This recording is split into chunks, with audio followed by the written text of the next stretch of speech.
Hello दोस्तों, कैसे हो तुम लोग। फर्स्ट वीडियो आपको पसंद आया होगा इलेक्ट्रोस्टैटिक का पार्ट 1 का। आज हम लोग पार्ट 2 स्टार्ट करने वाले हैं। इसमें हम लोग कूलम्स लॉ स्टार्ट करेंगे। ओके, तो चलिए स्टार्ट करते हैं बिना किसी देरी के। ओके, हमारा जो टॉपिक है, टॉपिक इज कूलम्स लॉ। देखो ये क्या हमें समझाना चाहता है। मान लीजिए हमारे पास दो चार्जेस हैं, Q1 एंड Q2, एंड इनके बीच में सेपरेशन R है। तो इन दो चार्जेस के बीच में क्या फोर्स लगेगा उनके बारे में अभी हम लोग डिस्कस करने वाले हैं, है ना। तो कूलम्स लॉ बोलता है कि द फोर्स ऑफ अट्रैक्शन और रिपल्सन बिटवीन टू चार्जेस, मतलब ये दो चार्जेस के बीच में जो भी फोर्स लगेगा, चाहे वो अट्रैक्शन का लगेगा या चाहे वो रिपल्सन का लगेगा, वो जो फोर्स होगा that will be directly proportional to the product of the charges Q1 and Q2। Product of the charges पे डायरेक्टली प्रोपोर्शनल होगा, and the force will be inversely proportional to the square of the distance। ये चीज हमें समझना बहुत important है, ये क्या हमें समझाना चाह रहा है ना। तो चलिए हम लोग समझते हैं कि क्या समझाना चाह रहा है।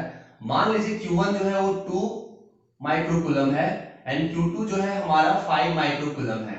तो अगर मैं बोलूंगा प्रोडक्ट कितना है बताइए, तो आप क्या बोलोगे, 2 into 5 से 10, ये बोलोगे ना प्रोडक्ट है। तो मान लीजिए जब Q1 Q2 जब चार्ज था तो प्रोडक्ट 10 था। तो प्रोडक्ट जब 10 था, Q1 Q2 is equal to 10, so the force is F। मान लीजिए फोर्स उस टाइम क्या है, F है। F अमाउंट ऑफ फोर्स लग रहा है। अब सेम सेपरेशन में मैंने क्या किया, है ना, कि 1 कूलम का यहाँ पे 1 ले लिया मैं चार्ज यहाँ पे, और यहाँ पे 10 ले लिया चार्ज। यूनिट में जो भी ले रहा हूँ बाद में यूनिट का हम चेक करेंगे। तो अब बताओ, मैं अगर बोलता हूँ आपको कि प्रोडक्ट बताओ कितना है, तो आप बोलोगे sir Q1 into Q2 is equal to, आप बोलोगे 10, बोलोगे ना 10, एग्जैक्टली। सो देखिए यहाँ पे, तो अभी भी अगर मैं बोलूंगा आपको कि फोर्स कितना होगा, the force will be same, है ना, because force is still Q1 and Q2 is equal to 10। अभी भी प्रोडक्ट क्या है, 10 है। इसका मतलब ये दोनों चार्जेस का पेयर, फर्स्ट पेयर मैंने 2 और 5 माइक्रोकूलम लिया था, अभी मैं 1 कूलम ले रहा हूं यहाँ पे, 1 माइक्रोकूलम, या यहाँ पे 10 माइक्रोकूलम ले रहा हूं, है ना, माइक्रोकूलम ले रहा हूं, तब भी अभी भी फोर्स क्या होगा, सेम होगा। एक छोटा सा चीज हमें ध्यान रखना है कि डिस्टेंस अभी सेम है। ओके, तो force is directly proportional to the product of two charges. दो चार्जेस का प्रोडक्ट पे डिपेंड करेगा। सपोज मान लो प्रोडक्ट डबल हो गया, मान लीजिए यहाँ पे 2 माइक्रोकूलम है इस पॉइंट पे, एंड उसी दूसरे पॉइंट का आर डिस्टेंस पे मान लीजिए 10 माइक्रोकूलम है, तो प्रोडक्ट कितना हो गया देखिए। सो प्रोडक्ट इज 2 into 10, कितना हो गया, 20 हो गया। तो इफ द प्रोडक्ट इज 20, पहले पहले 10 था प्रोडक्ट, तो फोर्स F था। अब प्रोडक्ट क्या हो गया, 20 हो गया, तो फोर्स अब क्या हो जाएगा, डबल हो जाएगा। मतलब चार्जेस का जो प्रोडक्ट है जितना बढ़ेगा उतना ज्यादा उनका फोर्स बढ़ेगा। ठीक है, समझ में आ रहा है आप लोगों को। अब अगर मैं आपको बोलता हूं कि इसका ग्राफ बनाते हैं, तो ग्राफ कैसे बनाएंगे, देखिए यहाँ पे हम लोग ग्राफ बनाने जा रहे हैं। ठीक है, ग्राफ हम लोग बनाने जा रहे हैं। देखिए, so graph is like, Y axis में हमने क्या लिया, फोर्स लिया, एंड एक्स एक्सिस में हमने क्या लिया, डिस्टेंस लिया। सॉरी डिस्टेंस बोल रहा हूं मैं, Q1 एंड Q2 का प्रोडक्ट लिया। तो फोर्स एंड Q1 Q2 का जो प्रोडक्ट है डायरेक्टली प्रोपोर्शनल है, तो डायरेक्टली प्रोपोर्शनल का जो ग्राफ होता है, the straight line passing through the origin, ऐसे होता है graph. The force is directly proportional to the product of two charges. हो गया यहाँ पे। अब सेकेंड जो चीज यहाँ बोला है उसके बारे में हम लोग समझते हैं कि फोर्स और डिस्टेंस के बीच में कैसा रिलेशन होगा। फोर्स रहा ये और ये रहा डिस्टेंस, मतलब r। तो जितना ज्यादा दो चार्जेस के बीच में आप डिस्टेंस को इंक्रीज करोगे, फोर्स उतना ही डिक्रीज करेगा।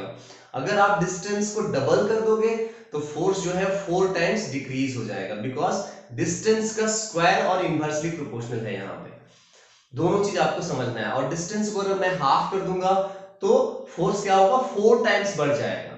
ठीक है, तो डिस्टेंस को जैसे जैसे मैं बढ़ा रहा हूं, फोर्स उतना उतना घट रहा है, और डिस्टेंस जितना कम है उतना ज्यादा फोर्स है। तो ग्राफ देखिए ऐसे इनवर्सली प्रोपोर्शनल का ग्राफ होगा, है ना, फोर्स एंड डिस्टेंस का ग्राफ ऐसा होगा।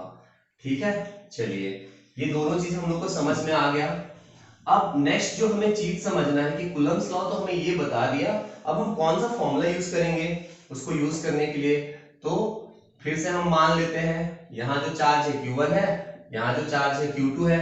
अब इनके बीच में जो फोर्स लग रहा है उसको हम बोल रहे हैं force directly proportional to Q1 Q2 and inversely proportional to the R square, है कि नहीं। सो हम यहाँ पे नेक्स्ट स्टेप में क्या करेंगे, F इज इक्वल टू डालेंगे यहाँ कांस्टेंट K एंड यहाँ पे Q1 Q2 by R square. देखिए मतलब दो चार्जेस के बीच में अगर हमें फोर्स निकालना है कि कितना अमाउंट ऑफ फोर्स लग रहा है, so this force F is equal to constant K Q1 Q2 by R square. देख लीजिए यहाँ पे, है ना। ये चार्जेस को हमें क्या करना है, कूलम में लेना है। ये चार्जेस ऐसे ऐसे रहेंगे यहाँ पे, suppose Q1 equal to 2 micro coulomb है and Q2 equal to 5 micro coulomb है। तो जब हम और डिस्टेंस मान लीजिए 5 सेंटीमीटर है, ऐसे है 5 सेंटीमीटर है, तो इस केस में हम लोग क्या करेंगे, ये जो K मैंने जो कांस्टेंट डाला है इस K को हम बोलते हैं 1 by 4 pi of epsilon naught, 1 by 4 pi epsilon naught, ठीक है। K is equal to 1 by 4 pi epsilon naught. ये इसका जो वैल्यू होता है this is 9 into 10 to the power of 9। K का जो वैल्यू होता है, ये यहाँ जो हम कांस्टेंट लेंगे इसका वैल्यू होता है 9 into 10 to the power of 9, है ना। अब बताओ मैं फोर्स जब मैं यहाँ निकाल रहा हूँ कैसे यूज करूंगा, देखो यहाँ पे। मैं फोर्स निकाल रहा हूँ तो K के प्लेस में क्या लिखूंगा, 9 into 10 to the power 9, Q1 के प्लेस में 2 लिखूंगा और Q2 के प्लेस पे 5 लिखूंगा। ऐसे बिल्कुल भी हमें नहीं करना है ना, रॉन्ग हो जाएगा। Q1 के प्लेस पे हम 2 माइक्रो कूलम है, इसको हम SI यूनिट में पहले कन्वर्ट करेंगे, 2 into 10 to the power of -6। 1 micro coulomb जो होता है this is 10 to the power of -6, है ना। सो 2 micro coulomb means 2 into 10 to the power of -6 coulomb and the Q2 जो होगा वो कितना होगा, 5 into 10 to the power of -6 coulomb. So K का वैल्यू है ये रहा K, है ना। हमें फॉर्मूला यहाँ साफ साफ दिख रहा है K Q1 Q2 by R square. Okay, तो देखिए यहाँ पे अब डिस्टेंस का स्क्वायर हम लोग ले रहे हैं, तो कुछ लोग क्या करते हैं हड़बड़ी में 5 का स्क्वायर कर देते हैं, ये आपका रॉन्ग हो जाएगा। सबसे पहले आपको देखना है कि ये जो डिस्टेंस है वो सेंटीमीटर में है या मीटर में है। तो आपको साफ साफ दिख रहा है कि डिस्टेंस जो है वो सेंटीमीटर में है, तो आप यहाँ लिखोगे 5 सेंटीमीटर को मीटर में हम कन्वर्ट करते हैं, 5 into 10 to the power of -2 और यहाँ पे स्क्वायर। ओके, अब देखिए आपको बहुत इजीली समझ में आ जाएगा, यहाँ पे आप सॉल्व कर सकते हो। 9 into 10 to the power 9, 2 into 5 10 कर देंगे, 10 to the power -6 और -6 12 हो जाएगा, डिवाइड बाय 5 का स्क्वायर 25 हो जाएगा एंड 10 to the power -2 का स्क्वायर 10 to the power -4 हो जाएगा। पूरा सॉल्व करेंगे और फाइनल में जो हमारा आंसर आएगा उसको हम न्यूटन में लिखेंगे। ये भी लोगों को ध्यान रखना है कि आप कोई भी फिजिकल क्वांटिटी आप लिख रहे हो तो वहां पे आपको उसका SI यूनिट लिखना बहुत ही कंपलसरी हो जाता है। क्यों, जो हम क्वांटिटी फाइंड कर रहे हैं, फोर्स फाइंड कर रहे हैं, तो न्यूटन हमें वहां लिखना कंपलसरी है। जैसे वर्क फाइंड कर रहे हैं हम लोग तो वहां जूल्स लिखना जरूरी है हम लोगों को, पावर फाइंड कर रहे हैं तो वो वॉट लिखना वहां पे हम लोग को जरूरी है। ओके, तो कोई भी फिजिकल क्वांटिटी अगर हम फाइंड करेंगे तो यहाँ पे हम उसका यूनिट लिखेंगे कंपलसरी। ओके, नाउ अब हमें समझ में आ गया कि हम दो चार्जेस के बीच में फोर्सेस कैसे निकालेंगे। ये फोर्स का मैग्नीट्यूड अगर हमें निकालना है तो कुछ नहीं, हमें बस ये ध्यान रखना है F is equal to K Q1 Q2 by R square. एक और इंपॉर्टेंट बात यहाँ पे आपको मैं समझा दे रहा हूँ कि K का जो वैल्यू है आप हमेशा क्या लोगे, 9 into 10 to the power 9 लोगे। ये जो Q1 एंड Q2 जो हम ले रहे हैं, Q1 एंड Q2 जो हम ले रहे हैं, इसको हमेशा ऑलवेज पॉजिटिव हमें रखना है, ऑलवेज पॉजिटिव हमें रखना है। इसको हम यहाँ नेगेटिव नहीं ले सकते हैं, Q1 Q2 को हम नेगेटिव नहीं लेंगे, बिकॉज आप फोर्स निकाल रहे हो तो फोर्स का मैग्नीट्यूड निकाल रहे हो आप, तो मैग्नीट्यूड कभी भी किसी वेक्टर का नेगेटिव नहीं होता है। अगर आपको वेक्टर्स में कोई प्रॉब्लम है तो मेरे वेक्टर वाले सीरीज को जाके आप देखिए, आपको पूरा क्लियर हो जाएगा कि वेक्टर्स मैंने कैसे पढ़ाया है। ओके, तो K का value 9 into 10 to the power 9 मैंने लिख दिया। Q1 Q2 को हमेशा आपको पॉजिटिव में लेना है एंड आपका इसका जो SI यूनिट है वो कूलम में इसको लेना है। जैसे माइक्रो कूलम था ना, यहाँ पे 2 माइक्रो कूलम था, तो इसको कैसे लिखना है, 2 into 10 to the power of -6 coulomb. Milli coulomb भी कभी कभी हो सकता है, सपोज 3 मिली कुलम है mc, सो यहाँ लिखेंगे 3 इंटू 10⁻³ कुलम, ऐसे लिखना है हमें। Q1 Q2 को हमेशा पॉजिटिव लेना है, और जो माइक्रो कुलम है उसको कुलम में कन्वर्ट करेंगे, या मिली कुलम है उसको कुलम में हम कन्वर्ट करेंगे। ये छोटे छोटे चीज हमें ध्यान देना पड़ेगा इस क्वेश्चन को सॉल्व करने के लिए। एक और छोटा चीज जो हमें यहाँ ध्यान देना है वो r इज इक्वल टू, हमें हमेशा r को जो है हमें ऑलवेज जो है उसे हमें मीटर में रखना है, ऑलवेज इन मीटर में हमें रखना है r को। r का मतलब क्या है, डिस्टेंस, उनके बीच का डिस्टेंस आपको सेंटीमीटर में गिवन होगा, तो उस सेंटीमीटर को आप मीटर में कन्वर्ट करोगे। कैसे कन्वर्ट करेंगे दोस्तों, आपको पता है r इक्वल टू, मान लीजिए मैंने अभी दिया था 5 सेंटीमीटर, तो कुछ लोग जोश जोश में क्या करते हैं, यहाँ 5 को स्क्वायर करके बस डाल देते हैं। आपको क्या करना है, यहाँ पे सबसे पहले इसको आप कन्वर्ट कर लो, 5 इंटू 10⁻⁻² लिख के इसको आप स्क्वायर कर लो, ये आपके लिए सही रहेगा, ठीक है, आप फॉर्मूले में डाल दो, ठीक है। चलिए आगे हम लोग, ये मैग्नीट्यूड का बात मैंने बता दिया, ठीक है। नेक्स्ट हम लोग जो डिस्कस अभी करने वाले हैं डायरेक्शन का, मैग्नीट्यूड तो हमने बता दिया, डायरेक्शन के बारे में हम लोग बात करते हैं।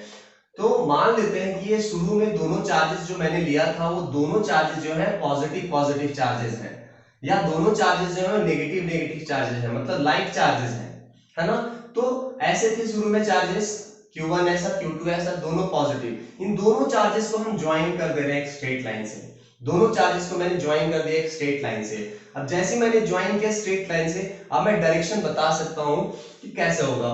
तो बचपन में आपने जो पढ़ा है कि like charges repel to each other, उसको अभी हम लोग को समझना पड़ेगा। रिपल्सन का मतलब है कि फोर्स जो है वो दूर लग रहा है, अट्रैक्शन का मतलब है कि फोर्स पास में लग रहा है, ओके। सो ये Q1 और ये जो Q2 है, तो Q1 क्या कर रहा है, इसमें जो फोर्स लगाएगा वो किधर लगाएगा, इधर लगाएगा, दिस इज रिपल्सन। और ये Q2 जो इस पे Q1 पे फोर्स लगाएगा वो लगाएगा इसी स्ट्रेट लाइन में इधर, इसी स्ट्रेट लाइन में इधर, ये इसी स्ट्रेट लाइन में। आप इधर फोर्स नहीं लगा सकते, आप इधर फोर्स नहीं लगा सकते।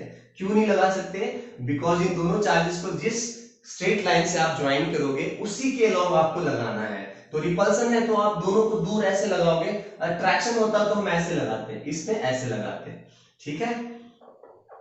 तो फोर्सेस कैसे लगाना है, मैंने क्या बोला, दोनों पॉइंट चार्जेस को आप एक लाइन से ज्वाइन कर दीजिए, और रिपल्सन अट्रैक्शन आप देख लीजिए कि रिपल्सन है तो दूर इधर, ये इधर, अट्रैक्शन है तो ये इधर ये इधर, ऐसे। समझ में आ रहा है आप लोगों को मैं क्या समझाना चाह रहा हूं। चलिए मैं एग्जांपल देता हूं, यहाँ को प्लस है यहाँ पे और यहाँ माइनस है, तो हमें पता है कि ऑपोजिट चार्जेस जो है एक दूसरे को क्या करेंगे, अट्रैक्ट करेंगे। तो फिर से मैं बताऊंगा कि अट्रैक्शन हम कैसे बनाएंगे। तो कैसे बनाएंगे अट्रैक्शन दोस्तों, देखिए यहाँ पे this is plus Q and this is minus Q, ये प्लस क्यू इसको क्या करेगा, अट्रैक्ट करेगा, और ये माइनस क्यू इस प्लस क्यू को क्या करेगा, अट्रैक्ट करेगा। अट्रैक्शन हम ऐसे दिखाएंगे, ये इसी स्ट्रेट लाइन के अलावा हम ऐसे दिखा देंगे। अब लिखेंगे कैसे इन फोर्सेस को वो भी हम देखते हैं। सो ये Q1 है और ये Q2 है, तो देखिए कैसे लिखेंगे। यहाँ पे ये Q2 जो चार्ज है Q1 पे जो फोर्स लगा रहा है, तो इसको हम लिखेंगे F, यहाँ पे लिखेंगे 1 और यहाँ पे 2, ऐसे फोर्स ऑन 1 ड्यू टू 2। यहाँ पे हम कैसे लिखेंगे, इस फोर्स को जो मैंने जो एरो बनाया है इसको लिखूंगा, फोर्स 2 पे लग रहा है, 1 लगा रहा है, F21 ऐसे लिखेंगे, है ना। यहाँ पे भी अगर हम इसको लिखेंगे तो लिखेंगे F12 और यहाँ लिखेंगे तो F21। आप अगर ध्यान से देखोगे तो आप पूछोगे सर आप ये बताइए कि F12 कितना होगा, सर F21 कितना होगा। F12 इक्वल टू लिखेंगे कि Q1 Q2 by R square, ये डिस्टेंस सपोज मान लीजिए R है, R स्क्वायर है ना, R स्क्वायर ऐसे। यहां पे भी हम लिखेंगे K Q1 Q2 by R square. तो ध्यान से देखो, आप F12 निकालो या F21 निकालो, ये तो दोनों जो फोर्सेस हैं वो सेम है। इसका मतलब क्या है, इन दोनों फोर्सेस को आप इक्वल लिख सकते हो यहाँ पे कि F12 must be equal to F21, है ना। ये चीज आपको समझ में आना चाहिए दोस्तों कि एक चार्ज पे दूसरा वाला चार्ज कितना फोर्स लगा रहा है, दूसरा वाला चार्ज भी पहले वाले चार्ज पे उतना ही फोर्स लगाएगा, ना ज्यादा ना कम। इसी को तो बोलते हैं Newton's third law of motion. थोड़ा सा बस यहाँ पे एक और चेंज हमें करना है, क्या ये दोनों फोर्सेस सेम डायरेक्शन में है दोस्तों या ऑपोजिट डायरेक्शन में है? तो इस केस में देखिए जहां रिपल्सन होगा, एक फोर्स जो है वो राइट में जा रहा है और एक फोर्स जो है वो लेफ्ट में जा रहा है, मतलब ये फोर्सेस का जो डायरेक्शन है वो क्या है, एक दूसरे के ऑपोजिट डायरेक्शन में है। और यहाँ पे जो फोर्सेस का जो डायरेक्शन है वो किधर है, एक दूसरे के ऑपोजिट डायरेक्शन में यहाँ पे भी है। इस पे जो फोर्स लग रहा है वो लेफ्ट में लग रहा है दोस्तों, और इस पे जो फोर्स लग रहा है वो राइट में लग रहा है। इसका मतलब फोर्सेस जो है एक दूसरे के ऑपोजिट डायरेक्शन में है यहाँ पे, ठीक है। तो अगर यहाँ दो फैक्टर्स जब ऑपोजिट डायरेक्शन में होते हैं, मैग्नीट्यूड इनका जब सेम होता है, तो हम यहाँ लिखते हैं फोर्स वेक्टर, मैं लिख रहा हूं यहाँ पे, देखो कैसे लिखूंगा, F12 is equal to F21, और यहाँ पे बीच में साइन हम क्या दे देंगे, माइनस का साइन दे देंगे। क्यों माइनस का साइन दे रहे हैं दोस्तों हम लोग, बताइए आप लोग, बिकॉज फोर्सेस जो है इक्वल मैग्नीट्यूड में है एंड डायरेक्शन इनका जो है वो क्या है, ऑपोजिट है। ओके, समझ में आ रहा है आप लोगों को बहुत अच्छे से? इसका मतलब ये जो है कूलम्स लॉ जो है न्यूटन्स के थर्ड लॉ को ओबे कर रहा है। नेक्स्ट, अब मैंने ये फोर्सेस का डायरेक्शन आपको सिखा दिया कि प्लस प्लस में क्या होगा, माइनस माइनस में क्या होगा, और प्लस माइनस में क्या होगा।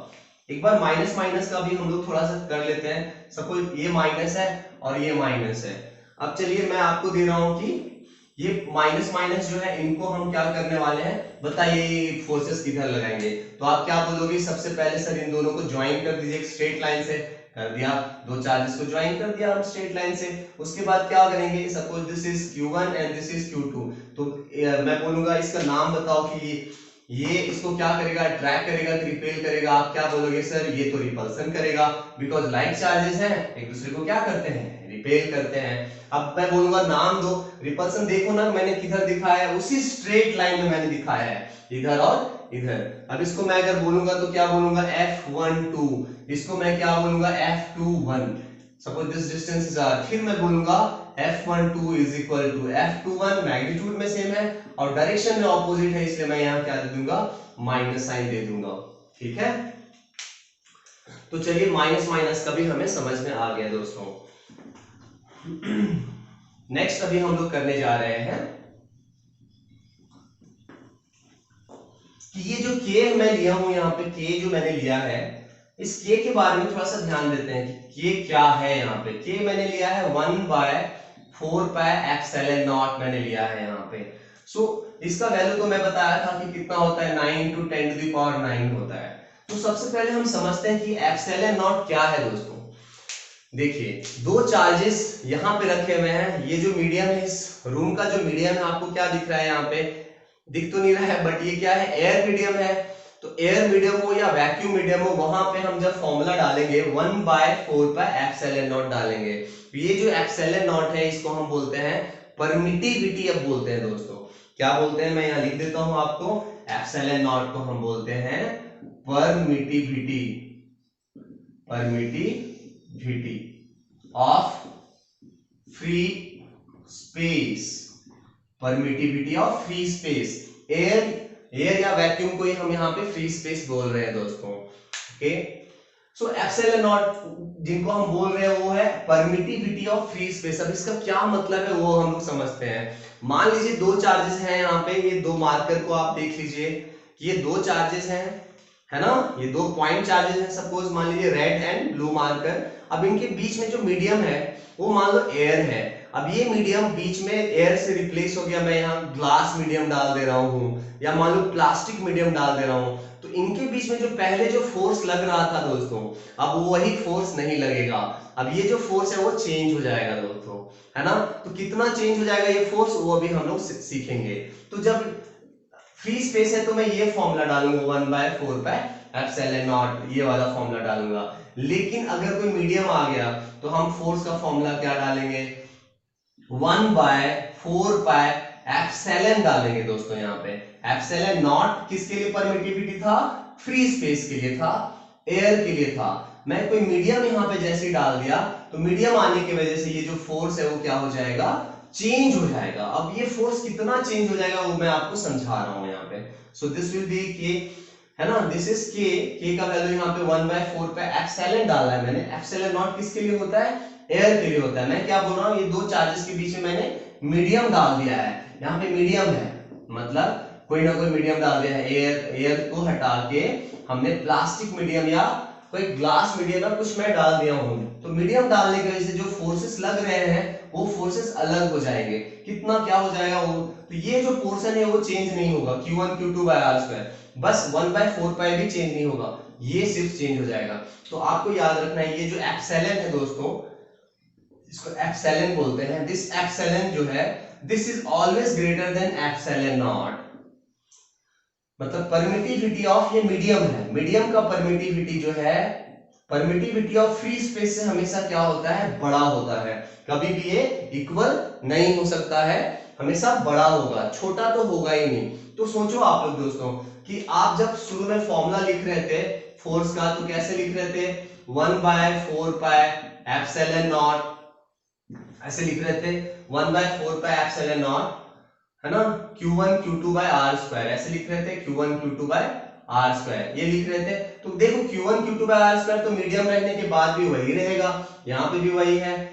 और एक और चीज आप देख सकते हो यहाँ पे, क्या देखना है यहाँ पे कि ये जो पोर्शन है 1/4 पाई एप्सिलॉन नॉट यहाँ पे भी है और यहाँ पे भी है, तो डिफरेंस बस किस में है दोस्तों, यहाँ देखिए नीचे जो है डिनोमिनेटर में जो एप्सिलॉन नॉट है और यहाँ क्या है, एप्सिलॉन है। इसका मतलब है, और आपको एक और छोटा चीज मैंने बताया, epsilon is greater than epsilon not, इसका मतलब अगर मैं इसको फोर्स एयर का लिख रहा हूं और इसको मैं फोर्स मीडियम का लिख रहा हूं, तो दोस्तों आप समझ गए होंगे एयर का डिनोमिनेटर जो है छोटा है और मीडियम का डिनोमिनेटर जो है वो बड़ा है, क्योंकि मीडियम का परमिटिविटी एयर से या वैक्यूम से क्या होता है, ज्यादा होता है। तो आप यहाँ क्या बोलोगे, फोर्स ऑफ, क्या बोलोगे यहाँ पे, force of medium is greater बोलोगे या लेस बोलोगे दोस्तों, देखो यहाँ पे, तो आप बोलोगे force of medium is less than force of air, है ना।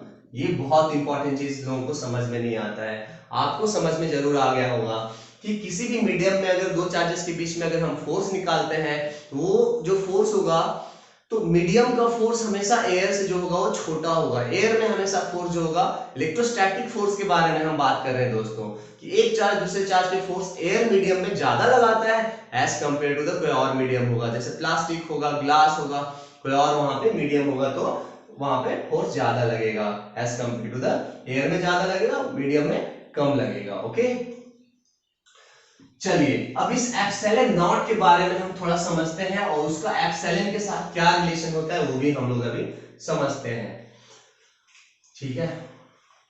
तो देखिए यहाँ पे क्या हो रहा है, ये जो एप्सिलॉन नॉट के बारे में जो मैं बात कर रहा हूं, इसका वैल्यू सबसे पहले हम समझ लेते हैं कि क्या होता है, 8.85 इंटू 10⁻⁻12 होता है दोस्तों, ये वैल्यू होता है। अब हम यूनिट इसका याद नहीं करेंगे कि इसका यूनिट क्या होता है, हम फाइंड करेंगे कि इसका यूनिट क्या होता है। चलिए मेरे साथ आप लोग भी फाइंड करोगे कि इसका यूनिट क्या होता है और डायमेंशन क्या होता है। बहुत लोगों को दिक्कत होता है, वो रट्टा मार लेते हैं यहाँ पे कि इसका यूनिट ये होता है और डायमेंशन ये होता है, बट आप कितना रट्टा मारोगे, आपको फाइंड करना आना चाहिए दोस्तों। चलिए हम लोग यहाँ पे फाइंड करते हैं। So force is equal to क्या हम लिखेंगे, 1/4 पाई एप्सिलॉन नॉट, और यहाँ लिखेंगे Q1 Q2 by R square. तो देखिए दोस्तों यहाँ पे ये जो फोर्स है वो किस में है, न्यूटन में है, और यहाँ पे 1/4 पाई जो है इसको साइड कर देते हैं, 1/4 पाई कांस्टेंट हटा देते हैं इसको, यहाँ पे एप्सिलॉन नॉट है। Q1 का ऐसा यूनिट क्या होता है, कूलम होता है, Q2 का भी कूलम, बिकॉज चार्ज चाहे 1 हो 2 हो 3 हो जो भी हो, उसका ऐसा यूनिट क्या होता है, कूलम। कूलम को हम C से डिनोट करते हैं, फर्स्ट पार्ट में मैंने पढ़ाया है, अगर आपको समझ नहीं आ रहा है तो पहले फर्स्ट पार्ट देखो, इसके बाद ये वाला पार्ट देखो दोस्तों, ठीक है। आर स्क्वायर मतलब क्या है, डिस्टेंस है ये, तो डिस्टेंस का यूनिट क्या होता है, SI यूनिट होता है मीटर स्क्वायर, या मीटर है तो स्क्वायर कर दिया तो metre square. Okay, now epsilon naught जो है इसको LHS मिला है ये, तो epsilon naught is equal to हो गया यहाँ पे 1/4 पाई को हम कैरी नहीं करेंगे बाद में, इसको हम छोड़ देते हैं। सो ऊपर है यहाँ पे C स्क्वायर मतलब कूलम स्क्वायर, नीचे आ गया न्यूटन और नीचे है यहाँ पे मीटर स्क्वायर। अब खुद आप सोचो कि क्या हो गया, न्यूटन जब ऊपर जाएगा तो हो गया पर न्यूटन, न्यूटन जब ऊपर जाएगा ना, नीचे है ऊपर जाएगा तो पर न्यूटन, और यहाँ पे मीटर स्क्वायर ऊपर जाएगा तो पर मीटर स्क्वायर, एंड यहाँ पे ऑलरेडी कूलम स्क्वायर है ही है। तो देखिए दोस्तों आप लोग वैल्यू मैंने बता दिया था आपको 8.85 इंटू 10⁻⁻12, एंड यूनिट भी मैं आपको समझा दे रहा हूँ कि unit is per newton per metre square and coulomb square. ये आपको याद करने का जरूरत नहीं है, फटाफट से आप फॉर्मूला लिखोगे वहीं आपको समझ में आ जाएगा कि इसका यूनिट क्या होगा। ठीक है, वैल्यू मैंने आपको समझा रखा है।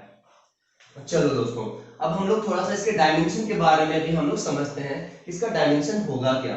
ठीक है, तो डायमेंशन के बारे में बहुत सिंपल है। फिर से आपको जिसका डायमेंशन निकालना होता है उसको आप LHS में रखो और बाकी को RHS में रखो। सो यहाँ पे हम ऐसे रख रहे हैं, यहाँ पे Q1 Q2 देख लीजिए, Q1 Q2 और यहाँ पे FR स्क्वायर 1/4 पाई को हम कैरी नहीं कर रहे हैं दोस्तों। ये कहां से आया, किसी को कंफ्यूजन होगा तो उनको बस ऐसे लिखना है 1/4 pi epsilon naught Q1 Q2 by R square. देखिए यहाँ पे, तो ये एप्सिलॉन नॉट आपको चाहिए, ये एप्सिलॉन नॉट को आप LHS में रखिए और RHS में सबको बाहर ले जाइए, RHS में इधर ले आइए। सो क्या हो गया, Q1 Q2 by F into R square. So यहीं से ये इक्वेशन आया। देखिए दोस्तों, अब Q1 का मतलब चार्ज का डायमेंशन क्या होता है वो भी मैं थोड़ा समझाता हूँ आपको कि कैसे हम डायमेंशन फाइंड करते हैं। तो आप खुद बताओ यहाँ पे ना, I इज इक्वल टू, आप पढ़े होगे ना 10th में, I मतलब करंट, करंट मतलब क्या होता है, चार्ज पर यूनिट टाइम होता है ना। तो आप बताओ चार्ज इज इक्वल टू क्या होगा, सो चार्ज इक्वल टू होगा I इंटू टी, है ना। अब I का मतलब क्या है, एम्पियर, और T का मतलब क्या है, टाइम। ओके, अब देखो इस ध्यान से, यहाँ पे Q1 जो है उसका आपको डायमेंशन मिल गया कि दिस इज AT, ये मतलब एम्पियर, T मतलब टाइम। एक और है तो एक और लिखेंगे हम लोग AT, दो चार्ज है ना दोस्तों यहाँ पे, AT इंटू AT। कैसे आया आपको मैंने यहाँ एक्सप्लेन किया, I equal to Q by T। So Q equal to IAT, I के प्लेस पे A और T के प्लेस पे T। F के प्लेस पे हमें पता है कि फोर्स का डायमेंशन क्या होता है, mLT to the power -2। Okay, and distance is L square. Now अब इसको हम थोड़ा सॉल्व करते हैं कि ये क्या आएगा। देखिए ध्यान से दोस्तों, LHS में आपको क्या दिख रहा है, LHS में आपको दिख रहा है यहाँ पे, देखिए A इंटू ए क्या हो गया आपका, A स्क्वायर हो गया, T इंटू टी आपका क्या हो गया, T स्क्वायर हो गया। ठीक है, देखिए ML, यहाँ पे L स्क्वायर है, एक यहाँ पे L है, तो ये हो गया ML क्यूब, है ना। L का पावर यहाँ, L का पावर यहाँ पे 2, L क्यूब हो गया, and T to the power is -2। And आप क्या करो, सबको ऊपर ले जाओ, न्यूमरेटर में ले जाओ। तो जब आप न्यूमरेटर में ले जाओगे तो आ जाएगा m टू द पावर -1, देखो m to the power -1, L to the power of -3, T to the power of 4 and A to the power of 2। देखिए ऐसे आ गया। So this is the dimensional formula of epsilon naught. ये epsilon naught क्या है मैं आपको समझा दिया हूं दोस्तों, दिस इज परमिटिविटी है दोस्तों, ये परमिटिविटी है। किसका परमिटिविटी है दोस्तों, permittivity of free space. This is the permittivity of free space, मतलब एयर का परमिटिविटी है दोस्तों ये। ठीक है, आपको समझ में आ रहा है, ये बिल्कुल भी समझ में आ रहा होगा आपको, ऐसा कोई पॉइंट नहीं है जो मैं स्किप कर रहा हूं, आपको आराम से पढ़ा रहा हूं, चाहे मुझे इसका कितना भी पार्ट क्यों ना बनाना पड़े। ठीक है, आपको मैं एकदम डिटेल्स में पढ़ाऊंगा, कुछ हड़बड़ी नहीं है यहाँ पे। आप अच्छे से समझो, अपना फंडामेंटल पहले आप क्लियर कर लोगे ना, उसके बाद लाइफ में आप बहुत आगे जा सकते हो। बेसिक सबसे ज्यादा इंपॉर्टेंट होता है लाइफ में। आप छोटे छोटे पॉइंट्स अच्छे से अगर समझ जाओगे तो बड़े पॉइंट्स तो छोटे छोटे पॉइंट से ही बनता है दोस्तों, है ना। चलिए यहाँ पे, सो आपको एप्सिलॉन नॉट के बारे में पूरा समझ में आ गया। अब देखो ये एप्सिलॉन नॉट और एप्सिलॉन के बीच में क्या रिलेशन होता है वो तो सेकेंड चैप्टर में आपको अच्छे से पता चल जाएगा, बट यहाँ एक छोटा सा चीज मैं आपको बता रहा हूँ कि ये जो एप्सिलॉन होता है, जो होता है, this is k times of epsilon naught. ये जो k मैं बोल रहा हूं ना, ये इसी को हम बोलते हैं डाइलेक्ट्रिक कांस्टेंट बोलते हैं दोस्तों। क्या बोलते हैं, डाइलेक्ट्रिक कांस्टेंट, डाइलेक्ट्रिक कांस्टेंट बोलते हैं दोस्तों। और ये डाइलेक्ट्रिक कांस्टेंट होता है, इसका वैल्यू जो है 1 से बड़ा होता है। तो बताओ आप लोग, अगर मैं बोलता हूं यहाँ पे एप्सिलॉन बाय एप्सिलॉन नॉट, ये क्या हो जाएगा, दिस विल बी k, है ना। सो देखिए यहाँ पे एक छोटा सा चीज, ये कैसे है, आप इसको इधर डिवाइड कर दो, आ जाएगा, है ना। अब यहाँ छोटा सा चीज आप लोग गौर करो।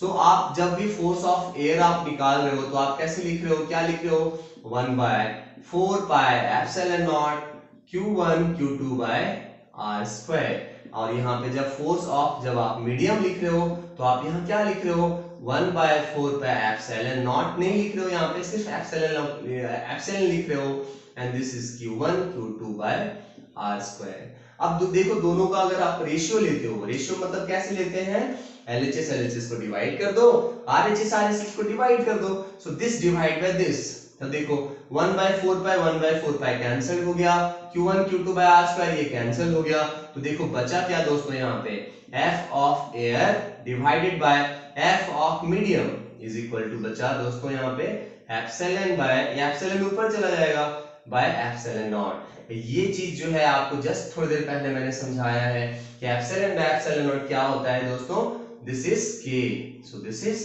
K, है ना। इसका मतलब है कि F of medium is equal to, है ना, F ऑफ एयर, एयर में फोर्स आपको पता है, आप मीडियम में निकालना चाहते हो तो बस आप डायरेक्टली कांस्टेंट से डिवाइड कर दो, आपको मिल जाएगा यहाँ पे कि मीडियम का कितना फोर्स होगा। इसका मतलब मीडियम का फोर्स एयर वाले फोर्स से क्या होगा, हमेशा क्या होगा, K टाइम्स हमेशा छोटा होगा, ठीक है। तो ये आपको समझ में आ गया। अगर आपको नोट करने में थोड़ा प्रॉब्लम हो रहा हो तो वीडियो को आप आराम से पॉज कीजिए, एक एक चीज आप आराम से लिखिए, समझिए और कमेंट बॉक्स में आप कमेंट कीजिए कि आपको क्या समझ में आ रहा है, क्या आपको समझ में नहीं आ रहा है। अगर आपको कुछ भी समझ में नहीं आ रहा है तो कमेंट बॉक्स में कीजिए, मैं नेक्स्ट वीडियो में आपको जरूर समझाऊंगा और भी डिटेल से दोस्तों। तो ये रहा हमारा कूलम्ब्स लॉ कंप्लीट। ये कूलम्ब्स लॉ का मैग्नीट्यूड हमने सीख लिया, डायरेक्शन सीख लिया, एप्सिलॉन के बारे में सीख लिया, क्यों है क्या, एवरीथिंग हमने सीख लिया। नेक्स्ट वाले वीडियो में दोस्तों हम लोग सीखने वाले हैं प्रिंसिपल ऑफ सुपरपोजिशन की, दो चार्जेस हैं तो हमने फोर्सेस कैसे निकालना है, बाकी के वीडियो में हम लोग नेक्स्ट पार्ट में डिस्कस करेंगे दोस्तों। ओके, चलिए हम लोग मिलते हैं। इस वीडियो को आप जितना से जितना आप शेयर करो, सब्सक्राइबर बढ़ाओ एंड लोगों तक पहुंचाओ मेरा वीडियो, एंड थैंक यू दोस्तों, थैंक यू सो मच।